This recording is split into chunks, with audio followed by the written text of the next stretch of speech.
Leo devotional ప్రేక్షకులందరికీ నమస్కారం, స్వాగతం సుస్వాగతం. నేడు తెలుసుకోదగిన విషయాలు, ఏ దేవతకి ఏ పూలతో పూజించరాదు అనే విషయాన్ని ఇక్కడ ముందు మనం తెలుసుకుందాం.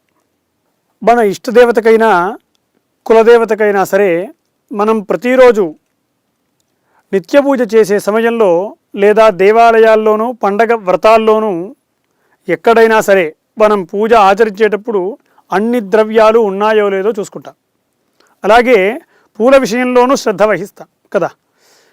అన్ని రకాల పత్ర పుష్పాలతోనూ భగవంతుని యొక్క ఆరాధన చేస్తూ ఉంటాం. కానీ కొన్ని పుష్పాలు పాత్రలు ఆయా దేవతలకు సమర్పించకూడదనేటువంటి విషయం చాలామందికి తెలిసి ఉండకపోవచ్చు.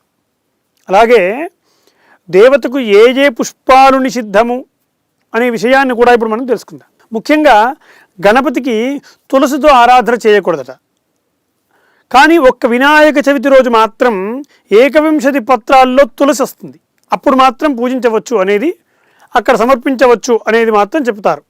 శివునికి మొగలి పూలు నిషిద్ధం, కొడిసె పూలు అని ఉంటాయి, అవి కూడా నిషిద్ధం. ముల్ల పూలు, బండి గరువింద పూలు, జపాకుసుమ పూలు, వీటితో శివారాధన చేయకూడదు అనేది నియమం. ఏ విధంగానూ సమర్పించకూడదు. శ్రీ మహావిష్ణువులకు అక్షతలతో పూజించకూడదు. ఉన్మెత్త ఆకు, బూరుగు పూలు, గిరిమల్లె పూలు, జిల్లేడు పూలు, వీటితో స్వామిని ఏ విధంగా కూడా ఆరాధించకూడదు అనేది నియమం. విష్ణుమూర్తిని తర్వాత మహాలక్ష్మికి తుమ్మి పూలతో పూజన చేయకూడదు. సూర్య భగవానుడికి మారేడు దళములతో పూజ చేయకూడదు. తగర పూలు అని ఉంటాయి, తగర పుష్పాలు, ఆ పూలతో, అవిస పూలు అని ఉంటాయి, ఆ అవిస పూలతో పూజించకూడదు. భైరవుని యొక్క అర్చన చేసేటప్పుడు ఉన్నిమెత్త ఆకుతో, జిల్లేడు పూలతో పూజించకూడదు అనేది నియమం.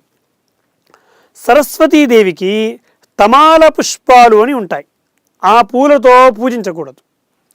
శ్రీదేవి యొక్క పూజలో అంటే అమ్మవారి యొక్క పూజలలో జిల్లేడు పూలు కానీ గన్నేరు పూలతో కానీ పూజించకూడదు అనేది నియమం.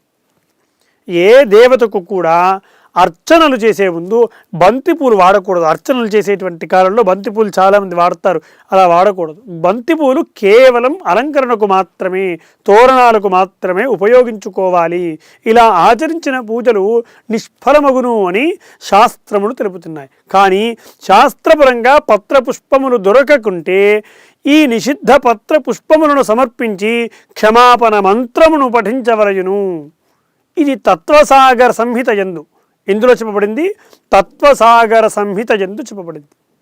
ఇలాంటి శాస్త్రపరమైనటువంటి విషయాలను మీరు ఈ లియో డివోషనల్ ద్వారా తెలుసుకొని ఈ యొక్క లియో డివోషనల్ ఛానల్ని సబ్స్క్రైబ్ చేసుకోవాలని మనస్ఫూర్తిగా కోరుకుంటూ ధన్యవాదాలు. ఇలాంటి ఇంట్రెస్టింగ్ వీడియోస్ కోసం తప్పకుండా మా ఛానల్ని సబ్స్క్రైబ్ చేయండి.